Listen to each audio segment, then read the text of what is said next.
ازيكم يا حلوين، عاملين ايه؟ يا رب تكونوا بخير. يلا بقى النهارده هنعمل باميه.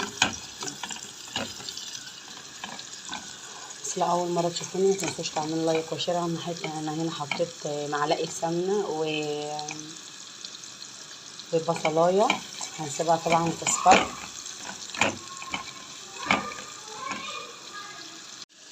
هنزل هنا بقى بالثوم. تمام.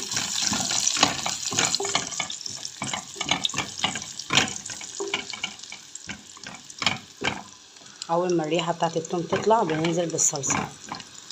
ننزل بقى، هنزل بملح، فلفل اسمر. هنسيبها بقى ايه لما تتسبك. عقبال بقى ما التسبيكه تتسبك نعمل بقى الفراخ. هنا سمنه برضو كالعاده، وهنزل بالفراخ.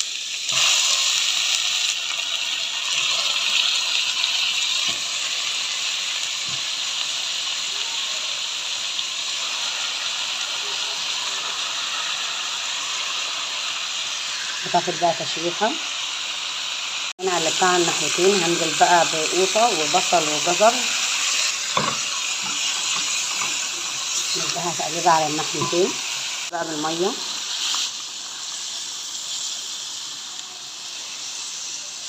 نسيبها بقى تستوي. هنا بقى يا جماعه للناس اللي ما بتعرفش تقمع الباميه، تمام،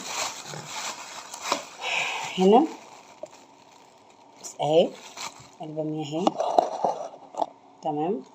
بتمسكي بس حاولي ما تضغطيش عليها للناس اللي ايه اللي بيخافوا زي حالاتي كده يتشوكوا. بتفضلي بصي تمشي كده بالراحه كانك بتقشري، تمام. حاولي يعني ما تجيبيش جدرها من جوه.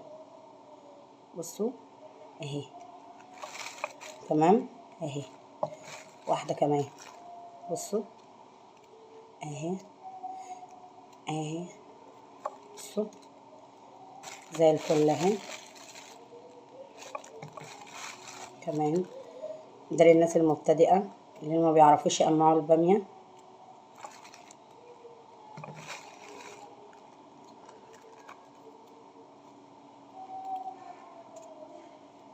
بصوا بالراحه، وتحاولي تمسكي السكينه تكون انت بتعرفي تتملكيها علشان خاطر تقدري تمسكي الحاجه اهي اهي. بس عملنا كام واحده لحظه اهي اهي، تمام. بس عملنا كام واحده اهو. الفراخ اهي تسبيكه اهي داخله على خلاص، قربت ننزل بالباميه عليها. هنا سمنه وزيت. هننزل بقى بشعريه نعمل الرز. مين يا جماعه بيحب الشعريه اكتر من الرز زي حالاتي؟ بصوا الباميه انا هنا غسلتها وصفيتها. ننزل بقى بيها الباميه. بصوا ما تزودولهاش شوربه خالص لحد ما ايه ما تاخد لها كام غلوه بالصلصه، علشان الباميه تشرب من الصلصه ويبقى طعمها طعم. هنا هنقلب الشعريه. تفضلي بقى قلبي فيها، ما تسيبيهاش يا جماعه عشان ما تتحرقش. الرز بصوا بقى هنا قلبها كويس. وانا هنا حطيت لها ملح، بحب اقلب الملح في الرز. ميه